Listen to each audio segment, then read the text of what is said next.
धन्यवाद गाइज, आपका हमारे चैनल राजीव क्लासेस में स्वागत है। आज हम लोग पढ़ेंगे कक्षा 12 का गणित में संबंध एवं फलन जो कि पहला चैप्टर है कक्षा 12 की गणित। उसमें पढ़ेंगे फलनों के प्रकार हमने कल भी एक वीडियो में पढ़े थे। कुछ फलनों के प्रकार कल पढ़े थे, आज कुछ पढ़ेंगे। कल क्या क्या पढ़े थे? तो कल पढ़े थे सबसे पहला तत्समक, उसके बाद से अचर, उसके बाद से बहुपद, उसके बाद से प्रमेय, उसके बाद से मापांक, उसके बाद से चिन्ह फलन। ये सब फलन हम लोगों ने कल के पढ़ लिए हैं। आज हम लोग क्या पढ़ेंगे? तो आज हम लोग पढ़ेंगे पहला एकाकी फलन, उसके बाद से आच्छादक फलन, उसके बाद से एकाकी और आच्छादक दोनों को मिलाकर के एक फलन होता है व्युत्क्रमीय फलन। आइए आज का वीडियो देखते हैं। वीडियो को देखने से पहले यदि आपने चैनल को सब्सक्राइब नहीं किया होगा तो चैनल को सब्सक्राइब कर लीजिए, जिससे डेली बाय डेली क्लास की नोटिफिकेशन आपके पास पहुंचती रहे। आइए हम लोग अपना टॉपिक देखते हैं। क्या है हमारा? एकाकी फलन।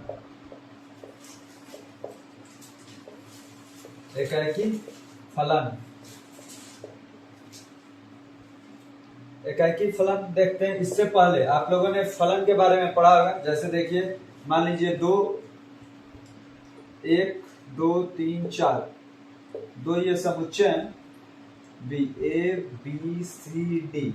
तो आप लोगों ने फलन में क्या पढ़ा था कि सारे जितने ये ए को क्या कहा जाता है? प्रांत। जितने एक एलिमेंट होते हैं इन सभी से एक एक एरो निकलने चाहिए। जैसे ये हो गया,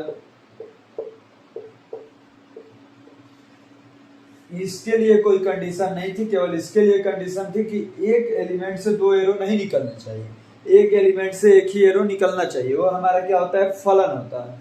लेकिन अब हम जो आज पढ़ रहे हैं उसके लिए ये भी जरूरी है। इसके बारे में पढ़ेंगे। 1 2 3 4 इधर बी में एलिमेंट हो गए, मान लीजिए बी सी डी। तो आज जो हम लोग पढ़ेंगे इसमें जो भी बी के एलिमेंट हैं इनमें सभी एलिमेंट एक ही एरो से जुड़े होने चाहिए। जैसे देखिए, एक बी के साथ जुड़ गया, 2 सी के साथ, 3 डी के साथ, तो 4 ए के साथ जुड़ेगा। ऐसा नहीं होगा।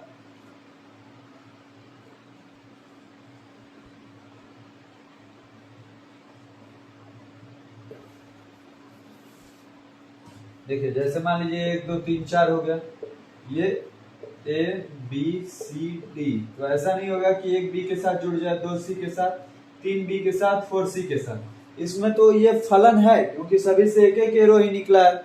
लेकिन ये एकाकी फलन नहीं है। एकाकी फलन कब होगा? जब सभी से एक एक एरो भी निकले और सभी में एक एक एरो से मिले भी, सभी के पास एक एक एरो ही आया। इसको हम लोग पढ़ते कैसे हैं? जैसे कि सभी एकाकी फलन जो भी बनता है उसमें बी के सारे एलिमेंट सभी अपने पूर्व प्रतिबिंब से जुड़े होने चाहिए। सभी एलिमेंट अपने पूर्व प्रतिबिंब से जुड़े होने चाहिए। अब एकाकी फलन का हम लोग डिफिनेशन लिख लेते हैं। इसका जो डिफिनेशन होता है उसे हम लोग लिख लेते हैं। ये तो हो गया एकाकी फलन को पहचानेंगे कैसे, उसके बारे में। अब देखिए, इसका जो परिभाषा होता है उसको लिख लेते हैं। देखिए, जब बी समुच्चय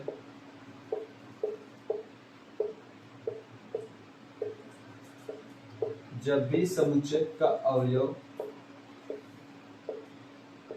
जब बी समुच्चय का प्रत्येक अवयव, केवल अवयव नहीं, प्रत्येक अवयव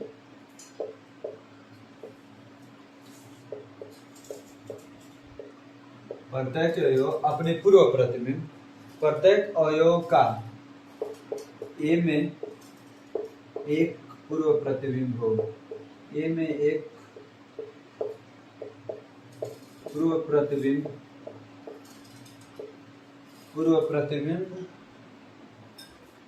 हो, तो वह एकाकी फलन कहलाता है। एकाकी फलन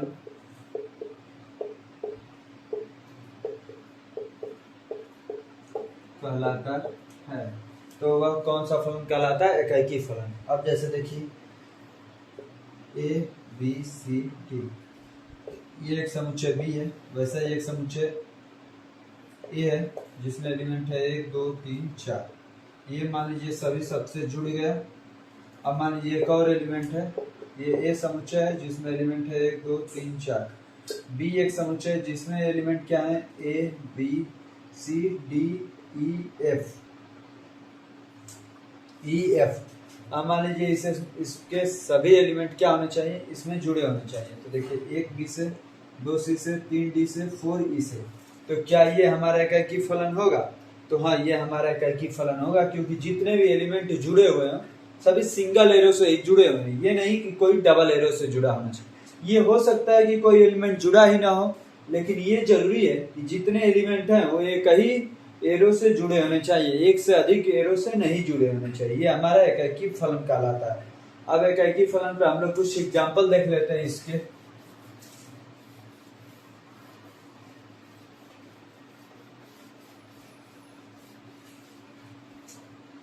देखिए जैसे हमारा एग्जाम्पल है, कोई फलन है जो वास्तविक संख्याओं से वास्तविक संख्याओं पे ही परिभाषित है।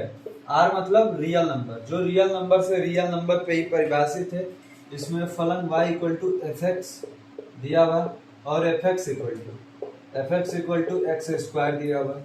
एफ एक्स इक्वल टू क्या दिया हुआ है? X square. अब y equal to x square भी लिख सकते हैं, क्यों? क्योंकि y equal to F x है, F x equal to x square, तो y equal to x square भी हम लोग लिख सकते हैं। मान लीजिए इसमें कोई हम लोगों ने एग्जाम्पल लिया, जैसे मान लीजिए कि इनपुट में ले रहे हैं x का मान लिया हम लोगों ने 1। जब x का मान 1 लिए तो y का मान क्या हो जाएगा?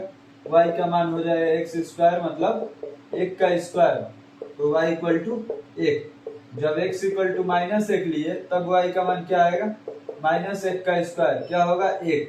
देखिए इसमें -1 भी लिए तो 1 आया, 1 भी लिए तो 1 ही आया। अब इसके लिए जैसे कैसे बनेगा, तो ये मान लीजिए ये एक आर है जिसके पास एलिमेंट है 1 -1, यहाँ पे एक समुच्चय है जिसके पास एलिमेंट है 1। ये देखिए दोनों एक ही एलिमेंट जो बी है, मतलब जो आर समुच्चय, जो दूसरा वाला समुच्चय, उसके एक ही एलिमेंट 2 एरो के साथ जुड़ गया, तो ये हमारा एकाकी फलन होगा ही नहीं। तो जो एकाकी नहीं होगा उसे क्या कहेंगे? तो उसे कहेंगे बहुएकी। ये कौन सा फलन है? बहुएकी फलन है, बहुएकी है, एकाकी नहीं है। एकाकी कब होता है? जब ये सिंगल एरो के साथ जुड़ा होता है। ये डबल एरो के साथ जुड़ा है, इसलिए यह बहुएकी फलन है। अब और भी एग्जांपल इसी पे देख लेते हैं। देखिए अभी हम लोगों ने जो देखा था, x में 2 इनपुट दिए थे तो y में क्या आया था? समान आया था। तो हमारा एकाकी नहीं हुआ, उसे कह देते हैं, जो एकाकी नहीं होता है उसे बहुएकी। लेकिन देखिए कब एकाकी होगा, तो उसके लिए लिख लेंगे कि दो भिन्न x के मानों पर, दो भिन्न x के मानों पर, यदि x के मान 2 हम लोगों ने अलग अलग रखा है तो उस पर कभी भी y का मान एक समान नहीं होना चाहिए। तो दो भिन्न x के मानों पर y का मान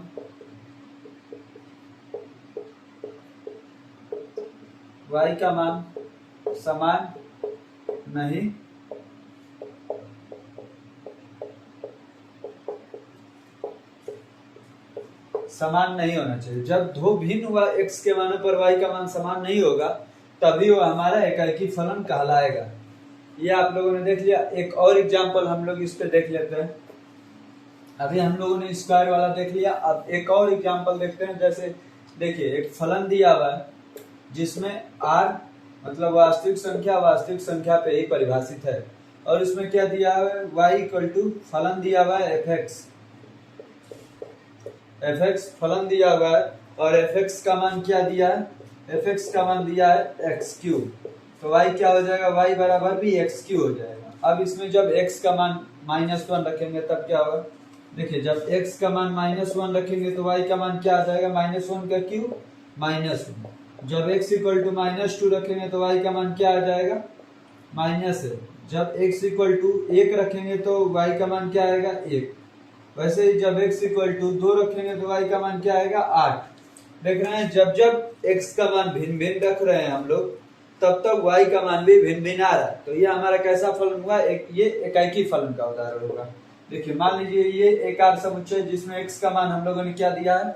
1 -1 2 -2, और हमें वास्तविक संख्याओं में क्या मिला है? y का मान हमें मिला है, जब 1 रखे हैं तो 1, जब -1 रखे हैं तो -1, 2 रखे हैं तो 1, -2 रखे हैं तो -1। ये हमें मिला है इसका आउटपुट। तो जब ऐसा मिलेगा, सभी एलिमेंट जो भी हैं सभी एक एक एरो के साथ ही जुड़े हैं, तो इसे कैसा फलन कहेंगे? इसे हम लोग एकाकी फलन कहेंगे। एकाकी फलन। अब आइए इसमें कुछ और टॉपिक बचे हुए हैं उसको भी देख लेते हैं। अब देखिए हम लोग देख लेते हैं कैकी ज्ञात करने की विधि है। कैकी फलन को कैसे ज्ञात करेंगे, उसका कैसे पहचानेंगे देख के ही कि ये कैकी फलन है या नहीं है, उसको देख लेते हैं। देखिए जैसे कहीं पे दिया है यदि x1 कामा x2, यदि x1 कामा x2 फलन के प्रांत हैं, x1 x2 फलन के प्रांत से, x1 x2 फलन के प्रांत से माना ना x1 इक्वल टू फलन x2, मतलब फलन x1 फलन x2 के बराबर है, तब क्या होगा, तब x1 भी बराबर होगा x2 के। और जब x1 बराबर होगा x2 के तो ये फलन क्या कहलाएगा, तो फलन एकाकी होगा। तो फलन कैसा होगा, तो फलन हमारा एकाकी होगा। ये फलन कैसा होगा, तो फलन हमारा एकाकी होगा। आइए इसमें और भी हम लोग देख लेते हैं, जैसे एक एग्जाम्पल के तौर पे। ये तो हो गया ये हमारा थ्योरी, इसी पे एक एग्जाम्पल देख लेते हैं। देखिए जैसे फलन है हमारा जो वास्तविक संख्याओं पर ही परिभाषित है। फलन है हमारा जो वास्तविक संख्याओं पर ही परिभाषित है। और f(x) का मान क्या दिया है, f(x) का मान दिया है हमारा x², f(x) का मान दिया है x²। तब x1 कामा x2 कहाँ से होगा, x1 कामा x2 भी रियल नंबर से ही होगा। x1 कामा x2 भी हमारा रियल नंबर से ही होगा। अब इसमें क्या, जैसे पिछला सवाल किए थे, जैसे जो थ्योरी वाला पढ़े थे वैसे ही करेंगे। f(x1) क्या होगा, बराबर होगा f(x2) के। f(x1) बराबर होगा f(x2) के। और f(x) किसके बराबर है, x² के। तो ये x1 स्क्वायर हो जाएगा किसके, x2 स्क्वायर के। अब आप लोगों ने पढ़ा होगा कि x1 स्क्वायर बराबर x2 स्क्वायर होता है, तो क्या हो जाता है, x1 बराबर प्लस माइनस x2 हो जाता है। तब इससे अब क्या निकला, x1 कब कब बराबर होगा, एक प्लस x2 पे, एक माइनस x2 पे भी। एक प्लस x2 एक माइनस x2, मतलब क्या निकला, x1 बराबर में प्लस x2 भी हो सकता है और x1 बराबर माइनस x2 भी हो सकता है। दोनों टाइम हमारा फलन एकाकी फलन होगा। जब देखिए प्लस भी आ जाए माइनस भी आ जाए, दोनों का मान x1 ही है, तो यहाँ पे क्या हो जाएगा, ये जब जैसे देखे थे +1 और -1 दोनों पे 1 ही आए, तो ये हमारा फलन क्या हो जाएगा, बहुएकी फलन हो जाएगा। बहुएकी हो जाएगा, एकाकी नहीं हो जाएगा। जब +1 रखेंगे और उसमें भी 1 आ जाए, +1 का स्क्वायर 1 और -1 का स्क्वायर 1, तो ये जब स्क्वायर वाला में करेंगे तो स्क्वायर वाला ऐसे होगा। अब इसी में हम लोग देख लेते हैं एक दूसरा एग्जाम्पल, जिसमें जैसे ये तो स्क्वायर वाला देख ले, उसमें क्यूब वाला देख लेते हैं। तो आप एग्जाम्पल 2 कर लेते हैं। इसमें भी दिया है कि कोई फलन है जो वास्तविक संख्याओं पर ही परिभाषित है। और इसमें जो f(x) का मान दिया है, f(x) का मान जो दिया है x³ दिया है, f(x) का मान हमारा x³ दिया है। और जो इसमें x1 x2 है वो कहाँ से आते हैं, x1 का मान x2 कहाँ से आता है, x1 का मान x2 रियल नंबर से ही आता है। तो इसमें भी लिखेंगे f(x1) बराबर में fx2। अब देखिए f(x1) बराबर fx2, तो ये x1 का x क्या है, x³, तो यहाँ पे लिखेंगे x1³ बराबर x2³। अब आप लोगों ने देखा होगा, जैसे देखिए कहीं पे लिखा हो 2 का क्यूब बराबर 3 का क्यूब, तो ये क्यूब से क्यूब कट जाता है, 2 बराबर 3 हो जाता है। जब घात बराबर होते हैं तो आधारों की तुलना हो जाती है। आप लोगों ने पहले ही सीखा होगा, जैसे कहीं पे दिया हो ये क्यूब बराबर b³, तो ये क्या हो जाता है, ये बराबर b भी हो जाता है। तो ये क्या हो जाएगा, x1 बराबर x2 हो जाएगा। क्यूब वाले में अभी आपने जो शुरू में एग्जांपल किया था वहां पे देखे थे कि x1 बराबर x2, जब क्यूब वाला आता था तो वो फलन कैसा होता था, फलन एकाकी होता था। ये फलन कैसा होगा, फलन हमारा एकाकी होगा। फलन कैसा है, फलन एकाकी। अब इसके लिए हम लोग आरेख देख लेते हैं एकाकी फलन के लिए।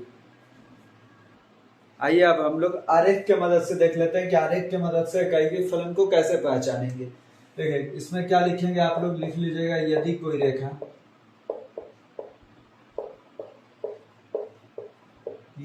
रेखा x अक्ष के समानांतर है, यदि कोई रेखा x अक्ष के समानांतर हो, x अक्ष के समांतर हो और फलन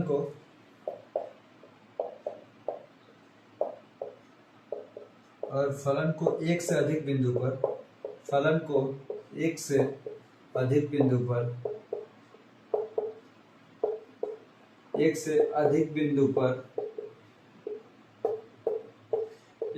बिंदु पर काटती हो या प्रतिच्छेद करती हो, एक से अधिक बिंदु पर काटती हो तब फलन बहुएकी फलन कहलाएगा। तो फलन बहुएकी होगा। दो जगहों पर काटेगा और नहीं काटेगा दो जगहों पर, एक जगह पर काटेगा तो क्या हो जाएगा, अन्यथा एकैकी होगा। दो जगहों पर काटेगा तो बहुएकी, उसके बाद से यदि नहीं काटे या एक जगह पर काटे तो फलन कैसा हो जाएगा, हमारा एकैकी फलन हो जाएगा। ये तो लिखने वाली बात हो गई। अब इसी के लिए हम लोग आरेख खींच के उसको देख लेते हैं कैसे इसमें खींचा जाता है आरेख। एक्स स्क्वायर के लिए कैसा होता है, एक्स क्यूब के लिए कैसा होता है। अभी हम लोगों ने देखा था कि दो फलन थे जो आर पे परिभाषित था और एफ एक्स का मान क्या दिया हुआ था, एक्स स्क्वायर दिया हुआ था। इधर भी एक फलन था जो आर से आर पर ही परिभाषित था और यहाँ भी एफ एक्स क्या था, एफ एक्स था हमारा एक्स क्यूब। देखिए जो F x equal to x square के लिए जब आप ग्राफ खींचेंगे तो इसमें जो ग्राफ खींचा जाता है ऐसे खींचा जाता है, और जब आप एक्स क्यूब के लिए ग्राफ खींचेंगे तो इसमें जो ग्राफ खींचा जाता है ऐसे खींचा जाता है। ये हो गया हमारा एक्स माइनस ये वाई माइनस, ये हो गया हमारा एक्स, ये एक्स माइनस ये वाई माइनस। अब ये ग्राफ हो गया। अब ये एक फलन है, इसको जब एक्स अक्ष के समानांतर रेखा खींचेंगे वो कितनी जगह पर काट रहा है, उसके बाद हम पहचानेंगे कि वो एकैकी फलन है या बहुएकी है। ये देखिए ये काटा ही नहीं तो ये क्या हो गया, बहुएकी हो गया। ये कितनी जगहों पर काटा, दो जगहों पर काटा, एक जगह यहाँ एक जगह यहाँ, ये भी यहाँ पे और यहाँ पे। तो ये कैसा फलन हो गया, बहुएकी फलन हो गया। ये हमारा हो जाएगा बहुएकी फलन। अब यहाँ पे एक्स अक्ष के समानांतर लाइन खींचेंगे। देखिए हर एक जगह एक ही जगह पर काट रहा है, ये फलन को एक ही जगह पर काटेगा तो ये कैसा फलन हो जाएगा, ये हमारा हो जाएगा एकैकी फलन। ये रहा हमारा ग्राफ के मदद से आप लोगों ने देखा कि एकैकी फलन होगा कि बहुएकी फलन होगा। अब हम लोग इसके बाद वाला आच्छादक फलन पढ़ लेते हैं। अब हम लोग देख लेते हैं आच्छादक फलन। आच्छादक फलन को आच्छादित फलन भी कहा जाता है। इसमें क्या होता है, यदि फलन का परिसर, यदि फलन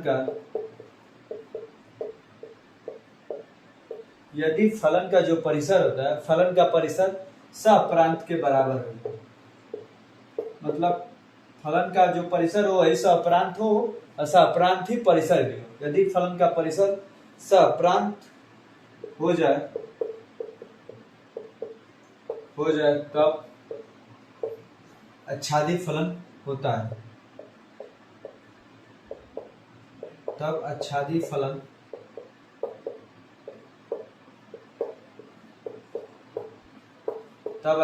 फलन होता है। जैसे इसमें एक एग्जांपल देख लेते हैं। जैसे एक फलन है जो ए से बी पर परिभाषित है। अब यहाँ पर एक ए है, ए में एलिमेंट क्या है, 1 2 3 4। एक बी है जिसमें क्या एलिमेंट है, 1 4 9 16। ए है 1 2 3 4, बी में है 1 4 9 16। यहाँ पे जो शर्त दी हुई है F x equal to x square दिया हुआ है, F x equal to x square दिया हुआ है तो वाई इक्वल टू क्या हो जाएगा, Y equal to x square हो जाएगा। एक्स कहाँ से है, एक्स यहाँ से है, वाई यहाँ से। तो एक का स्क्वायर एक, तो एक किसके साथ जुड़ेगा, एक एक से जुड़ेगा, 2 4 से, 3 9 से, 4 16 से। अब ये क्या कहलाता है, ये हमारा तो प्रांत होता ही है, ये हमारा क्या कहलाता है, सहप्रांत।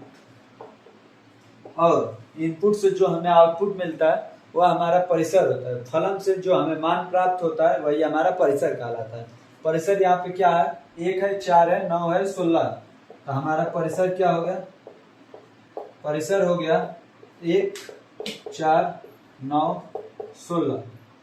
ये हमारा परिसर हो गया। ये देखिए परिसर भी सेम ऐसा अपरांत के, तो ये हमारा फलन कैसा हो गया, ये हमारा हो गया फलन आच्छादक फलन। तो इस ए को, ए वाले फलन को आच्छादक फलन कहा जाता है, ये ध्यान रखिएगा। एफ ए को आच्छादक फलन कहेंगे, आच्छादक फलन। एफ बी का फलन बी का आच्छादक फलन क्या है, तो आच्छादक फलन फलन ए है। अब हम लोग इसमें कुछ नोट होते हैं, जिस नोट्स को आप देख करके समझ जाएंगे कि कौन सा फलन आच्छादक होगा, कौन सा फलन आच्छादक नहीं होगा। उस नोट को आप जरूर लिख लीजिएगा। आइए लिख लेते हैं। अब देख लेते हैं, हम लोग नोट में लिख लेते हैं। देखिए, यदि कोई फलन है,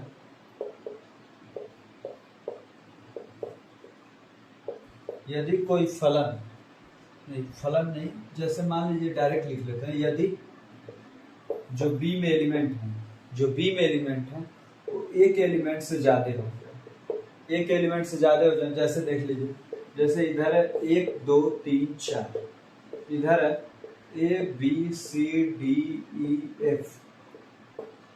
अब एक ए से जुड़ गया, 2 बी से, 3 डी से, 4 एफ से। अब देखिए, इसमें सी और ई तो बच गया, सी और ई परिसर नहीं हुआ। सप्रांत तो ये टोटल है, लेकिन परिसर हमारा सी और ई नहीं हो पाया। जब परिसर हमारा सी और ई नहीं हो पाया तो ये हमारा आच्छादक फलन भी नहीं हो पाएगा। तो इसमें एलिमेंट कितने हैं, 6 है। इसमें एलिमेंट कितना है, 4 है। तो वही बोला जा रहा है कि जब नंबर ऑफ एलिमेंट बी में जब ज्यादा हो जाएंगे, बी में ए से ज्यादा हो जाएंगे, तो ये कभी भी आच्छादक फलन नहीं होगा। यदि element of B element of A से ज्यादा हो जाए तो हमारा कोई भी यहाँ पे आच्छादक फलन नहीं बनेगा हमारा। तो यहाँ पे लिख लेंगे, कोई आच्छादक फलन नहीं है।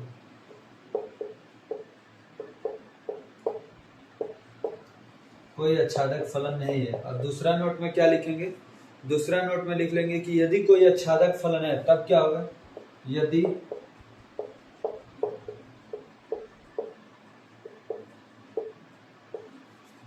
आच्छादक फलन है तब क्या होगा। आच्छादक फलन कब होगा, तो जब जो ए में एलिमेंट होंगे, जो ए में हमारे एलिमेंट होंगे वो बी के एलिमेंट से ज्यादा या बराबर होने चाहिए, तभी ये हमारा आच्छादक फलन होगा। ये रहा हम लोगों का आच्छादक फलन। अब देख लेते हैं तीसरा, जो आज का लास्ट है, आपके फलनों के प्रकार का लास्ट है, क्या है, एकैकी तथा आच्छादक फलन, या उसे ही कहा जाता है व्युत्क्रमणीय फलन। आइए उसको भी देख लेते हैं। अब हम लोग देख लेते हैं एकैकी तथा आच्छादक फलन। इसे व्युत्क्रमीय फलन भी कहा जाता है। तो ये क्या होता है, जब कोई फलन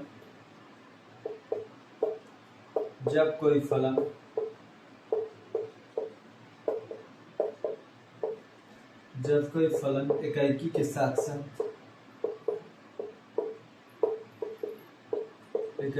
साथ साथ आच्छादक भी हो, एकैकी के साथ साथ आच्छादक भी हो, जब दोनों होगा तभी वो हमारा एकैकी तथा आच्छादक फलन होगा। अब जैसे इसमें कोई हम लोग उदाहरण देख लेते हैं। जैसे इसमें 2 समुच्चय हैं, 1 है, 2 है, 3 है, 4 है। इस समुच्चय का नाम क्या है, ए। एक बी है समुच्चय, जिसमें क्या है, 5 है, 6 है, 7 है, 8 है। ये रहा हमारा जो हमारा फलन है, वो हमारा परिभाषित है ए से बी पर, ए से बी पर परिभाषित है। और जो x, जो y का मान है, हमारा y है फलन fx, और जो fx का मान है हमारा, fx का मान है x प्लस 4, fx का मान है x प्लस 4। तो y का मान क्या हो जाएगा, y का मान हमारा हो जाएगा x प्लस 4। ये रहा। देखिए, जब x में 1 रखेंगे तो प्लस 4 5 हो जाएगा। अब इसमें जो फिगर बनेगी उसे बना लेते हैं, 1 2 3 4, यहाँ पे एक और 5 6 7 8, यहाँ पे ये हो गया a, ये हो गया b। अब जो शर्त रखेंगे, इसमें से मिलेगा हमें x, इसमें से मिलेगा y। जब x का मान 1 रखेंगे और उसमें 4 जोड़ेंगे तो क्या हो जाएगा, 5, 2 रखेंगे 4 जोड़ेंगे तो 6, 3 में 4 जोड़ेंगे 7, 4 में 4 जोड़ेंगे 8। ये देखिए, जितने इसमें एलिमेंट थे परिसर में, सभी एलिमेंट एक एक एरोस के साथ जुड़े हैं, तो इसलिए ये हमारा हो गया एकैकी फलन। और आच्छादक फलन भी हो जाएगा। कैसे, इसमें के जितने भी एलिमेंट थे सभी एलिमेंट जुड़ गए, तो सभी एलिमेंट जुड़ गए तो ये परिसर भी हो गया, सहप्रांत भी हो गया। इसमें हमारा परिसर क्या है, परिसर है 5, 6, 7, 8। यही हमारा सप्रांत भी है। तो जब दोनों चीज एक ही होता है तो हमारा एकाकी तथा आच्छादक फलन हो जाता है। ये रहे हमारे सभी फलनों के प्रकार हम लोगों ने पढ़ लिए हैं। बाकी धन्यवाद आपको अंत तक बने रहने के लिए। यदि आपको इसके पहले के भी फलन देखने हो तो हमने इसके पहले के लेक्चर में पढ़ाए हुए हैं, आप लोग वहां पर जाके उन वीडियो को भी देख सकते हैं। धन्यवाद आपको अंत तक बने रहने के लिए। यदि आपने चैनल को सब्सक्राइब नहीं किया है तो चैनल को सब्सक्राइब कर लीजिए, जिससे डेली बाय डेली क्लास की नोटिफिकेशन आपके पास पहुंचती रहे। धन्यवाद।